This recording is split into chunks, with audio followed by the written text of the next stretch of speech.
What is going on, guys? Bruin Steel here. Welcome back to another WWE broadcast. I'm your host, Bruin Steel, and I'm joined by Canadian Yorker. And tonight we are recapping the Monday Night Raw that took place on June 9th, 2025, and it took place in Phoenix, Arizona. But before we start, I just want to say it's good to be back.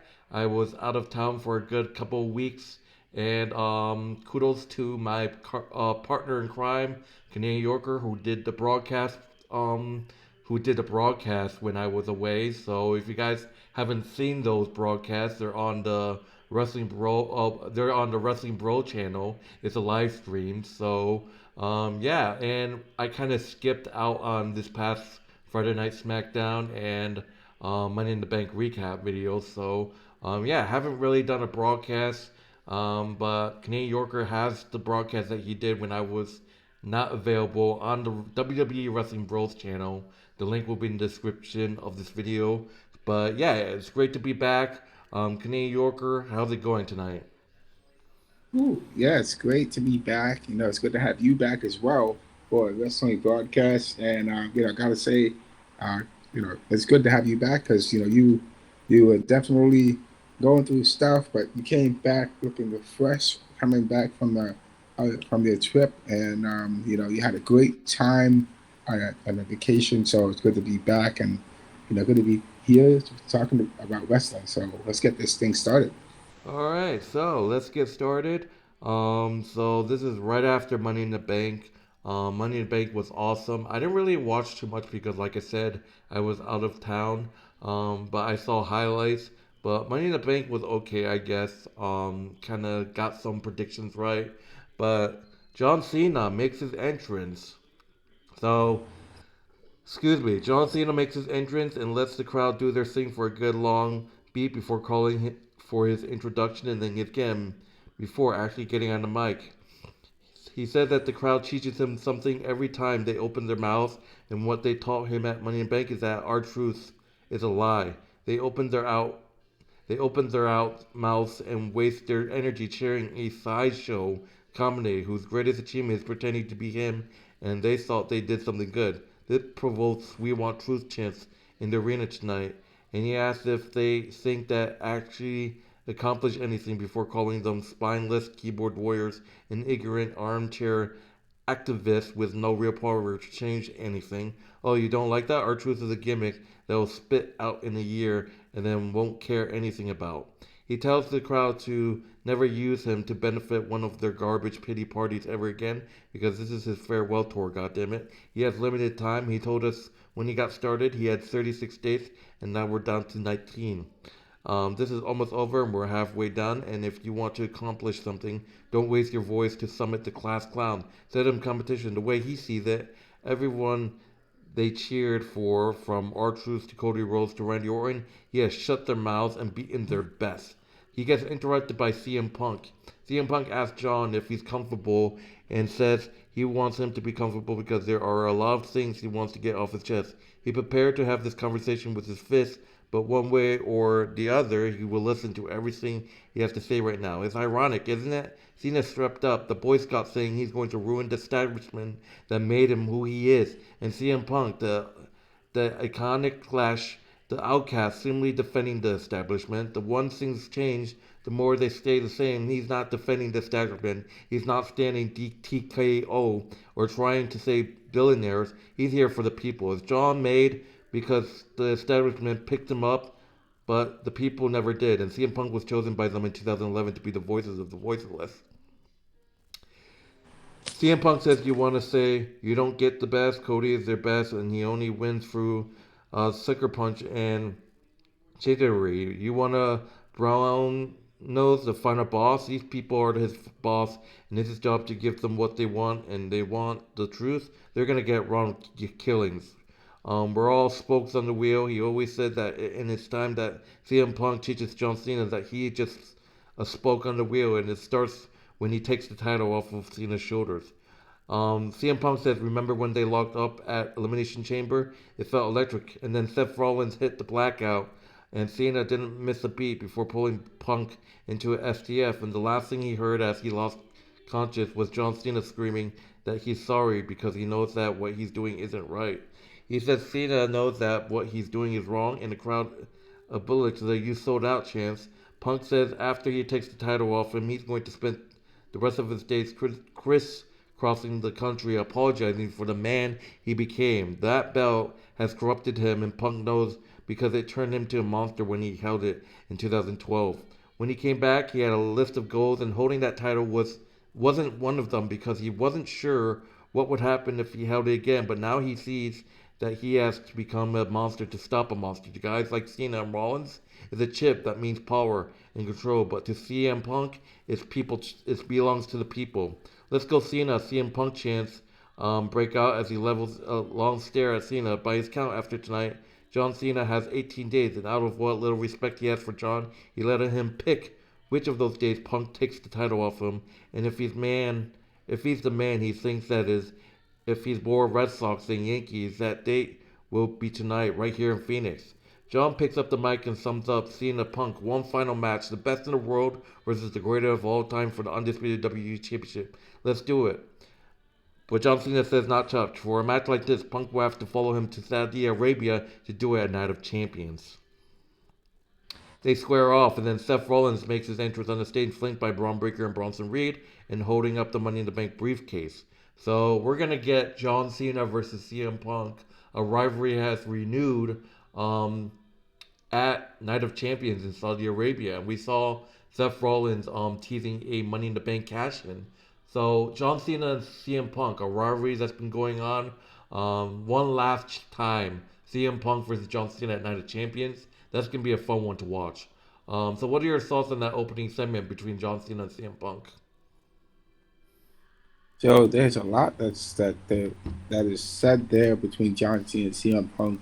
Obviously, John Cena not only betrayed Cody Rhodes, but John Cena betrayed CM Punk also as well, and Seth Rollins. Um, to be fair, because John Cena was the guy who is supposed to be, the person that is. He actually broke Ric Flair's record. He is a 17-time World Heavyweight Champion. Um, there's a lot that was said there between John Cena and CM Punk. I think that CM Punk does have some valid points about John Cena, allowing him, being, John Cena should be facing CM Punk for the World Championship, for the WWE Championship. But here's the thing. I definitely, before CM Punk gets his rematch, I would love to see Cody Rhodes be the one to actually face John Cena to get his rematch, because Cody Rhodes and John Cena had this, they faced off at Royal Rumble, and now all of a sudden it's just gone for no reason whatsoever. I mean, what was the whole point of Cody Rhodes coming back to face John Cena for the championship if he's not going to get a rematch against John Cena? I hope that WWE is not working towards building up Cody Rhodes to win back his championship against John Cena, because there's so many other storylines that are involving John Cena that John Cena has to deal with. Yes, now he has to deal with CM Punk and Seth Rollins for that matter, because Seth Rollins just won the Money in the Bank contract off from the money in the, from the Royal Rumble, which, in all honesty, although I made that pick, I was correct about that pick. There were other people that were pulling for the superstars to actually win Money in the Bank, like LA Knight and Solo Sikoa, but Solo Sikoa got messed up. LA Knight didn't win. So Seth Rollins, who I picked to win, actually came out on top and won Money in the Bank contract. So now it's just getting a little crazy, because even if CM Punk defeats John Cena at Night of Champions, if he was to defeat him, I know Seth Rollins is not gonna waste an opportunity to actually to cash in on CM Punk and win the WWE Championship. But I don't think that WWE is going to allow Seth Rollins to actually cash in on John Cena. and win against John Cena, get his WWE Championship from John Cena. It would be crazy if that happened, and let's just say that that would be wild. But I think what the problem is with this storyline here is I know CM Punk is pissed off at The Rock and pissed off at John Cena and pissed off at Triple H, but I think that it's maybe this situation with CM Punk and John Cena, it may be a little bit too soon. This rivalry needs to be put on hold a little bit. And I know CM Punk doesn't like facing it, doesn't like being in Saudi Arabia, but here's the thing: he has to face John Cena in Saudi Arabia, totally different country, totally different place, and it's just a wild. That's just that is kind of wild to me that John Cena also is going to put CM Punk in a place that he's not comfortable and doesn't like. So this is going to be an interesting situation going forward. All right, so moving on to the next, we got the first match of Monday Night Raw. So we got AJ Styles versus Chad Gable. So AJ Styles and Chad Gable going at it in a one-on-one match. Gable with a side headlock. Styles reverses to a face lock, side headlock of his own, shot off, trading arm drags. Big overhead arm drag from AJ gets a drop toe hold into a ground side headlock from Chad. Gable wrenches the headlock in as Styles gets to his feet. Shot off, leaping frog, drop down. Drop kick right under the button, and the Olympian balls to the floor. AJ slingshots to the apron. Chad Chop blocks him hard and follows it with the exploder suplex on the floor. Styles with a corner lateral. Fireman carry. Gable slips out, blocked the kick. Uh, Backbreaker rack, and AJ spins him out into a powerbomb for two. Going for the Styles clash. Chad flips out and lands on his feet. Huge high angle German suplex. Connects diving headbutt. Styles under him. Powerbomb connects, but Brutus runs interference so Julius can pull Gable out of the ring. AJ takes both Creeds out from the apron and cuts Chad off from a dive.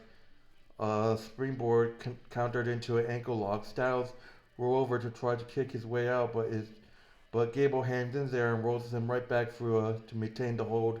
Second try does it. AJ slings him to the apron, back row seemingly to get into a calf killer. He changes gears mid row. AJ Styles hitting the Styles clash on Chad Gable to win the match. AJ Styles defeats Chad Gable by pitfall.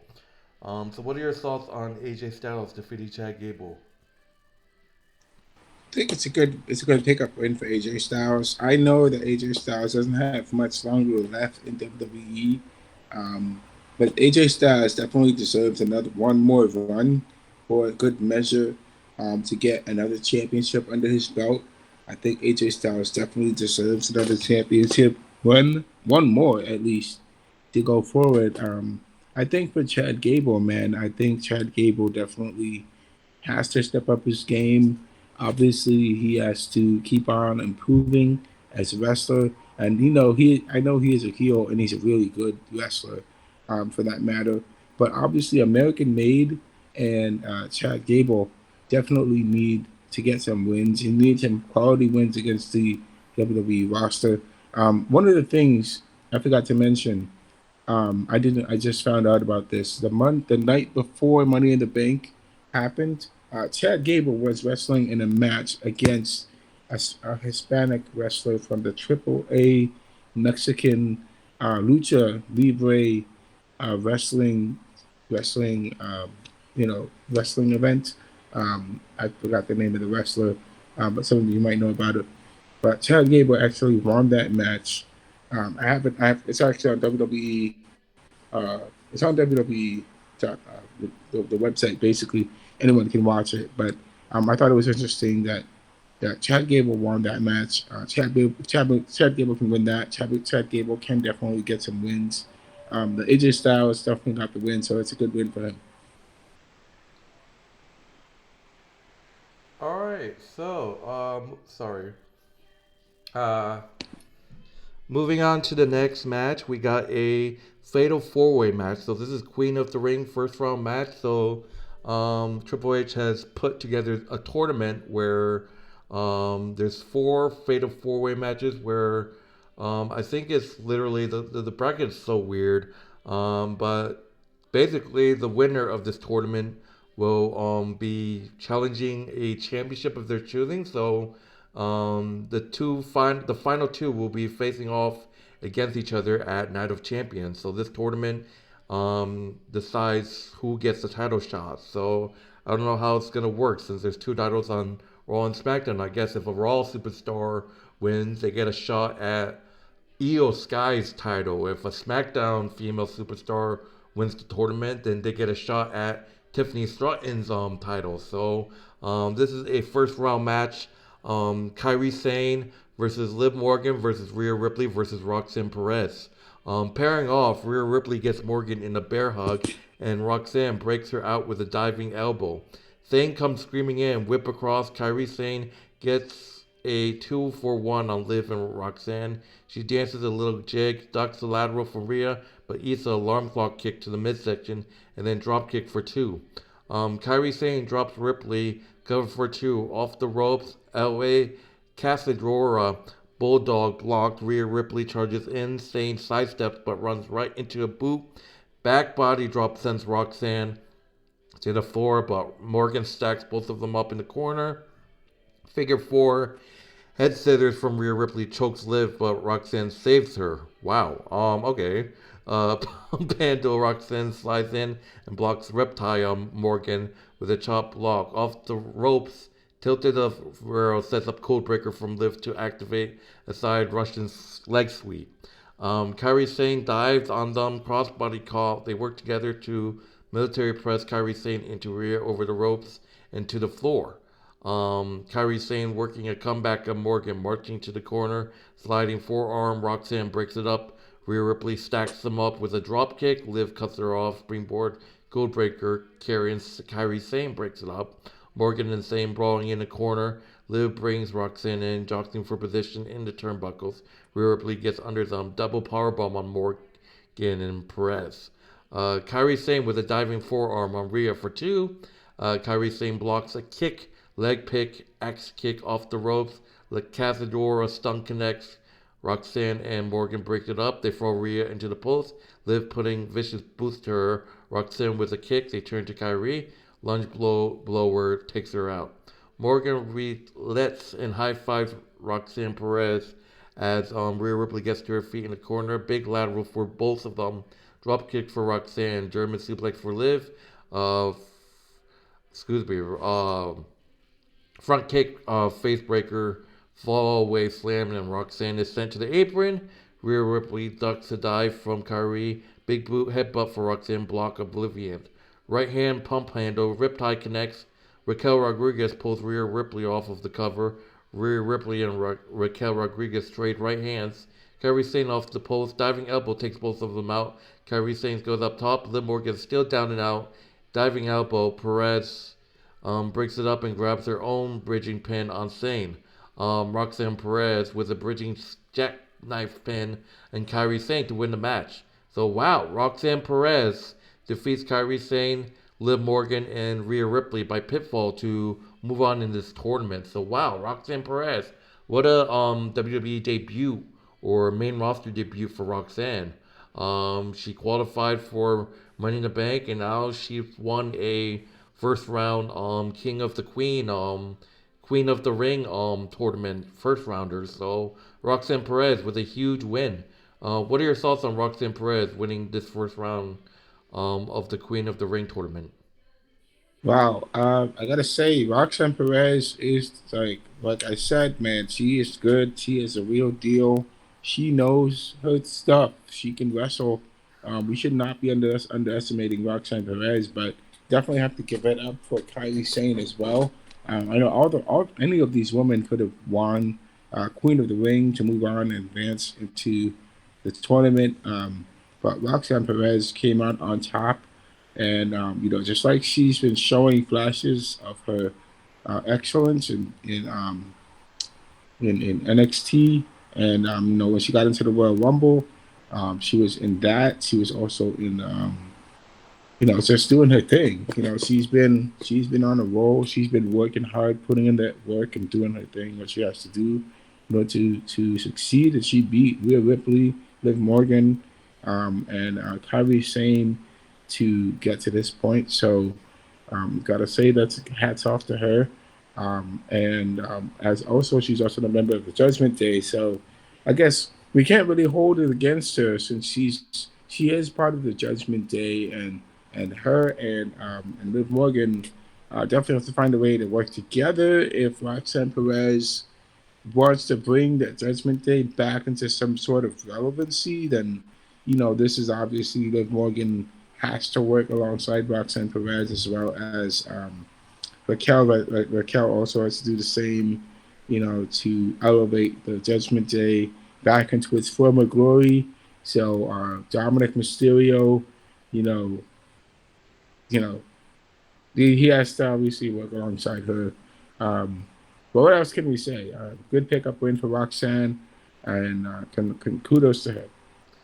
All right, so moving on, we got Becky Lynch making her entrance, the new Women's Intercontinental Championship. That's right, guys, we have a new Intercontinental Champion, Becky Lynch, where she beat Lyra Valkyria this past Saturday at Money in the Bank. So well deserved.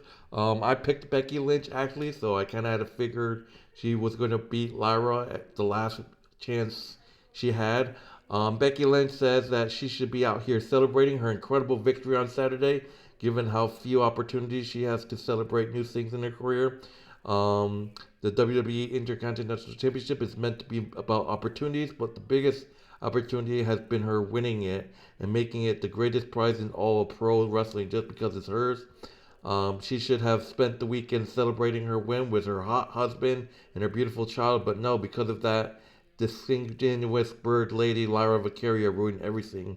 Lyra raised her hand so aggressively she thought she dislocated her shoulder and offered an olive branch by asking her to put the title around her waist, but Valkyria went crazy and tried to kill her, so now she's going to ask the crazy bird lady to come out and apologize and to raise her hand again, but this time to raise it right.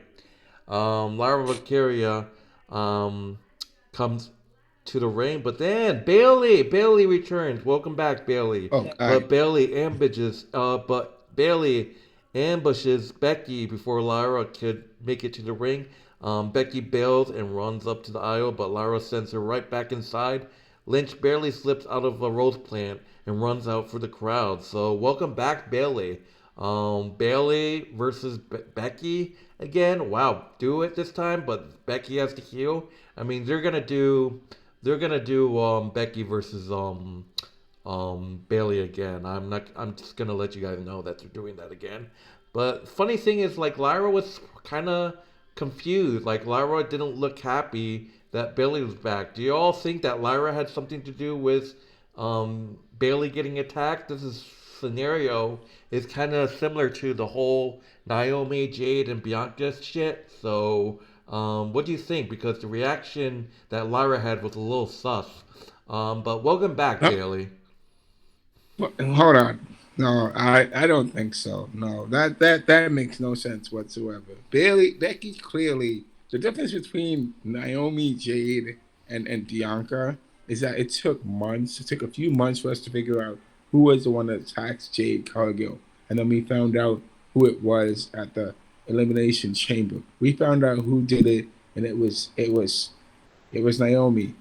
Unfortunately for Becky, Bailey, and Lyra, we knew who it was. We found out the next day exactly who attacked Bailey, and Becky was the one who did it. Obviously, I don't think that WWE would pull the same storyline twice because it doesn't make any sense. Obviously, for Bailey to come out, I mean, I can understand Bailey was just absolutely just betrayed by Becky because Bailey was supposed to be Lyra's partner, but Becky took Bailey out just to get to become Lyra's partner for them to go on and win WWE. women's tag team championships, which I am still just rubbed me the wrong way. It just rubbed me the wrong way just talking about that. But for Bailey, for Bailey to interject herself at this point in time, I would see this storyline to make much more sense if Becky had lost her rival Raquel at the Royal Rumble. Okay, this would make sense. And then Bailey comes out, Becky's coming out and complaining about this, that, and the other, about her not winning the championship. Bailey comes out and attacks Becky. Okay, that makes more sense, man. I mean, come on. For Becky actually to win the championship against Lyra just does not make any sense to me at all, because Lyra's already beaten Becky twice. Now we're going to have a situation later on down the line. Becky and Bailey and Lyra are going to be fighting over the Intercontinental Championship in the future. I can see this happening. It's definitely going to happen, man. It just does not make any sense. But now so Lyra's actually coming down to respond to Becky about what happened at Elimination Chamber and why she and blah blah blah. But Bailey comes out and attacks Becky from behind, so Lyra doesn't get a chance to say what she has to say to Becky. And no, oh my God, it's just a bunch of drama. It's just a bunch of drama that's going on. It's just not making any sense. That's the way I see it. But I think, Bailey obviously is upset about with Becky. That she has her reasons, of course. But I just don't see the point of, Lyra. If Bailey's going to be feuding with Becky and Lyra, then I don't think that Lyra is in any way connected to the attack on Bailey. That just does not make sense, because Lyra was like busy in a match, doing something at the time when Bailey was attacked. So I don't think that Lyra had anything to do with anything that happened to Bailey whatsoever. I just think it's 100% Becky that did it to take Bailey's spot. And I don't think there's any connection right there with Lyra and Becky teaming up to take down Bailey. That does not make sense. Alright, so moving on, we see R-Truth. R-Truth made a shocking return. We all thought this guy got fired or quit or got released, whatever, but he comes back and costs John Cena and Logan Paul the match, and now he's back. R-Truth tells us not to let anyone tell us that we don't matter, that their voice doesn't matter, because they heard, they listened, they felt, and they understood. He is back because of the crowd. We want truth, and you got it. R-Truth is back for all of us and for himself too. Not only did they bring truth back, they got him too. We all love R-Truth. He does too. But R-Truth can be too funny, too nice, and too forgiving. Not him. He wishes you would, and he feels different, alive, and would anyone that thinks he's a lie or some slideshow act a gimmick, he pulls a pair of scissors out of his pocket and cuts his braids off. Holy shit chants ring out, and he says the truth has set him free, and he's wrong killings. The truth, the whole truth, and nothing but the truth. Now put some respect on his name. So, holy shit, R-Truth is no longer R-Truth, it is wrong killing. So we have to see if he's gonna get a decent run now. So holy moly. Any thoughts on the R-Truth thing? Just make it short and sweet. I gotta say that this is a bit of realism to it. This is real life situation occurring, and this is like a real thing. I honestly can say that I don't know where the direction R-Truth is gonna go in, because R-Truth now he had been let go of by WWE a week before or 2 weeks before Money in the Bank comes, before Money in the Bank, and then he gets released. People are very upset. This is a real thing. The man lost his job because he couldn't renew his contract. WWE didn't want to renew his contract. They offered him a contract, but it was a lower contract than he was given. But so they before they re-signed him to a new contract, and it's just so sad to see. Everybody loves the guy. Everybody loves R-Truth. Everybody backstage loves him. The fans love him. The wrestlers love him. Everybody loves him.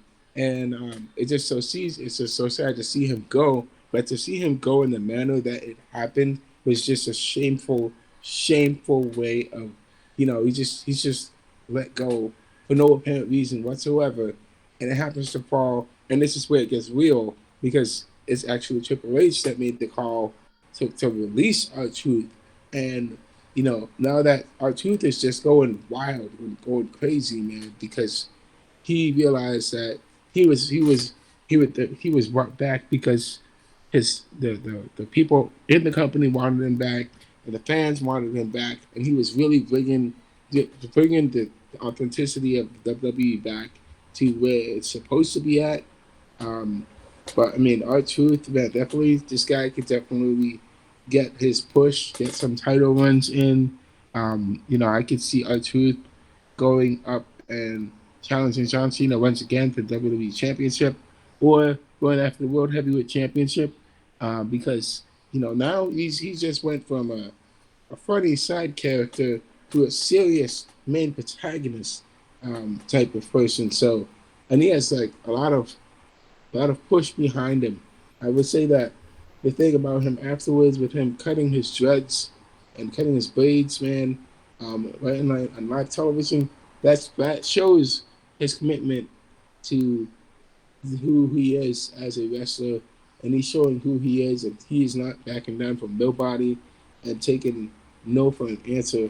And obviously, there's a lot. This is so much more he has to offer WWE. I don't think we're gonna see the end of R-Truth just yet, because he's probably has one or two more good runs in him to become a champion one day, and I would love to see that happen. All right, so moving on. We got another first round match. It is King of the Ring first round match. Like I said, the winners of the tournament get a title shot or something like that. It's so confusing. We got another fatal four way match. We got Braun Breaker, Dominik Mysterio, Penta, and Sami Zayn in a fatal four way match. Dominik Mysterio immediately bails to the floor and Penta dives on him with a top, Kun, Giro. Sami Zayn bum rushes Breaker in the corner but gets overwhelmed and thrown across the ring with a belly to belly suplex. Penta back in, Braun catches him with the world's strongest slam and turns Dominik inside out with a lateral. Penta snaps off his Ligeras on a Mysterio, ends us in the corner, heel trip, handstand dropkick gets the near fall, Sami Zayn and Breaker in the ring now. Sami Zayn hammering punches, Braun gets fired up and takes him down for a pounding round. Choking Sami Zayn in the ropes, trash talking at the crowd for being behind him to the floor. Alabama press as a moonsault takes Braun out. Penta off top, the blanket takes Sammy out. Dom off the rope, suicide dive, tornado DDT on Penta, Breaker off the apron with a diving lateral and puts Mysterio over the announce table. Breaker with the avalanche Frankensteiner on Sami Zayn, and all four men are down and out. Penta catches him with a super kick off the ropes, military press. Penta counters with a DDT. Mysterio steals the cover, but can't end it. Dominik and Sami jockeying for position. Three amigos, but the third is countered to a blue thunder. Three amigos, but the third is countered into a blue thunder driver, which is not enough. Penta with a sacrifice on Sami Zayn. Penta driver. Dominik breaks it up. The Fick pin for one. Penta with a super kick, hamstring king, spin out, facebuster, flip pile driver connects, cover, no Breaker back in, spear to Penta on the floor, but LA Knight takes him out with a BFT and leads through a crowd. Exploder suplex in the corner, Sami charges, Sami Zayn hitting the hula kick on Dominik Mysterio. Sami Zayn wins the Fatal 4-Way. Sami Zayn defeats Braun Breaker, Dominik Mysterio, and Penta. Sami Zayn is moving on in this King of the Ring tournament. So, what are your thoughts on Sami Zayn winning? Penta was already in Money in the Bank. Penta does not deserve to be in the King of the Ring tournament. Could have been anyone else that could have been a King of the Ring, in the Ring tournament. Um, Man, Braun Breaker actually was not there in Money in the Bank, but he did. He helped. He helped um, Seth Rollins to win the Money in the Bank because he was, fighting the bloodline, which was really weird. That's kind of a weird thing. that happened in Money in the Bank. The bloodline, the new bloodline with Solo's bloodline versus Braun Breaker and Braun Breaker and Bronson Reed. So, I thought that Braun Breaker doesn't actually get the chance to advance. For Braun Breaker not to advance for the King of the Ring tournament, just kind of, I guess I can say it's a little funny. Um, but it is a little weird. It's a weird matchup with Dominik Mysterio facing Penta and Sammy.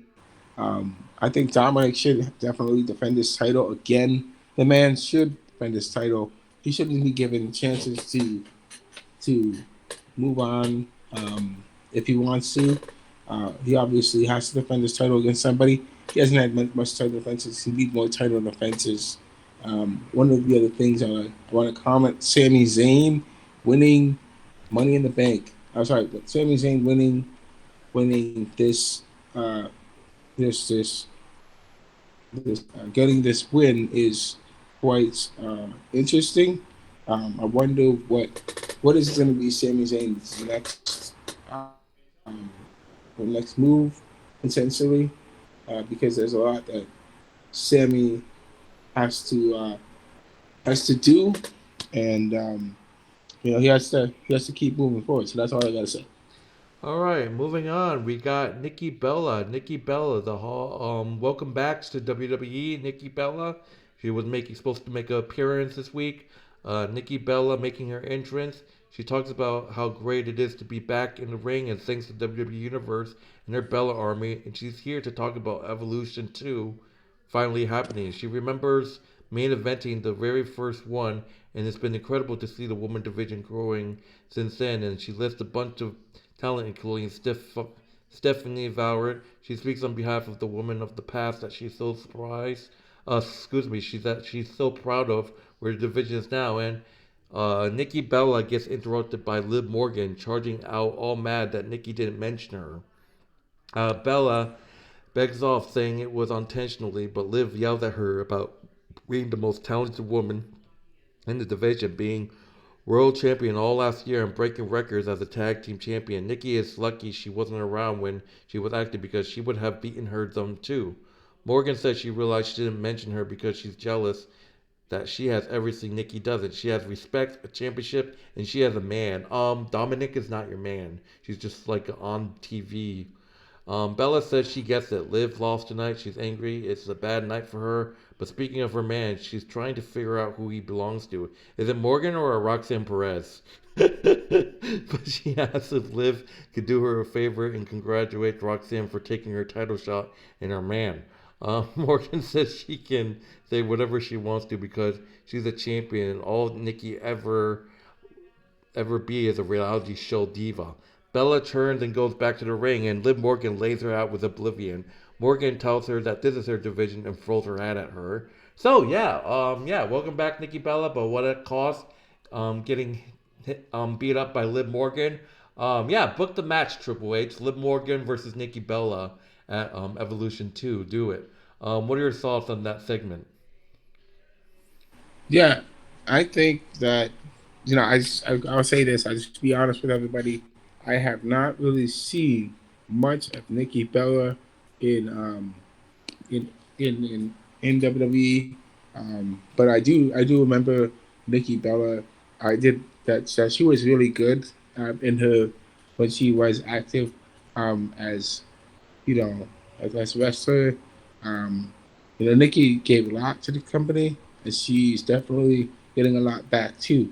But Liv Morgan obviously has something against Nikki Bella. She has something that she just does not. She wants to get payback against Nikki Bella for what Nikki Bella did something to against her in the past. So obviously, her and Nikki are gonna have a feud going forward. Nikki Bella, you know, definitely is that just doesn't mean to just disrespect Liv Morgan. But Liv Morgan did accomplish a lot in the past couple of years. Okay, she beat Rhea Ripley. She became uh, the crown jewel champion. She also was the world heavyweight champion. She's now a tag team champion. there's a lot that Nick that Liv Morgan has accomplished, and she doesn't want no one disrespecting her. So obviously, there's this thing is going to get pretty interesting going forward. Let's see what's going to happen between these two ladies. All right, so moving on to the main event, we got Gunther versus main event Jey Uso for the WWE World Heavyweight Championship. Jey Uso defending it against Gunther. Failing out, Uso almost immediately gets the sleeper hold, but Gunther gets him into the corner for the break. Jey with a right hand, right back to the sleeper. The ring general slings him aside and has to bail to the floor to duck a super kick. Uso gets a near fall of a diving crossbody and goes up, clutching his stomach and dry heavily. Gunther takes notice with a smile spreading across the face, hammering the champion midsection with a boot and a kick, tearing his shirt off, reviewing the tape, holding Jay's guts together, and the ring general drives knees into his injured midsection again and again. Uh, Breaker connects. Gunther tears the tape off. Hard whip to the corner. Uso sidesteps, grabs the sleeper hold again. The ring general gets to the ropes, but Jey Uso lands a German suplex on him. Gunther with a German suplex, jockeying for position over a suplex. Uso gets a sheer drop, brainbuster, but he's slow to capitalize with his injured ribs. Jey with right hands, crowd behind him. Inzero connects, hurting but hanging in there, charging in. Gunther ducks the OD to Rikishi and grabs the Kudura clutch. Um, Give me a second. Ah, well, Go. I just Sorry. want to kind of go back. Sorry. Excuse Yeah. me. Sorry. God damn it! The stupid. Sorry. Uso slings him off, charging in. Back body drops to the apron. Kudura clutch applied to the ropes. Jey Uso pulls him over the ropes and dumps him to the floor. Off the ropes, suicide dive connects back inside. Gunther with a diving splash. The knees are up. Jey with a spear on top. The ring general kicks out of the splash. Down and out, Uso lays him waist, and Gunther drops him with a lateral. Powerbomb counters into a victory. Roll pin, so close. Super kick staggers the challenger back to the sleeper hold, but the ring general counters with a backbreaker. Teriyaki powerbomb connects for two. Gunther with a spear. Wow, Gunther with a spear. We actually never seen Gunther with hit a spear before for another near fall. Jay definite, he grabs another sleeper, but Gunther reverses to a Kuda Trust into the turnbuckle to break. Uso off the ropes, another spear up top, but the ring general simply rolls away from the splash. Kudura clutch applied in the middle of the ring. The hooks are in, shifting gears as Jay crawls for the ropes. Gunther grabs the arm, rolls him to the middle of the ring. Uso staggers to his feet and reaches for the ropes, but doesn't get there. Dropping the other arm, Gunther falls back. Uso reaching, fading, flagging. He rolls over his knees again, but the ring general falls right back to the mat. Overhead elbow gives Uso a chance to reverse the hold. Gunther fades, grasping, rolling over to his knees, and he breaks the hold. Overhead elbow right back to the Guru Crush. The hooks in deep. Jay's eyes gassy as he reaches up to try to break the ring general's grip. Gunther defeats Jey Uso by referee stoppage with the Kudura Clutch, becoming the new World Heavyweight Champion. Wow. So, so I don't know what they're doing with Jay. I mean, he had the Intercontinental Championship for a short period, and now this. Like, what are you doing, Triple H?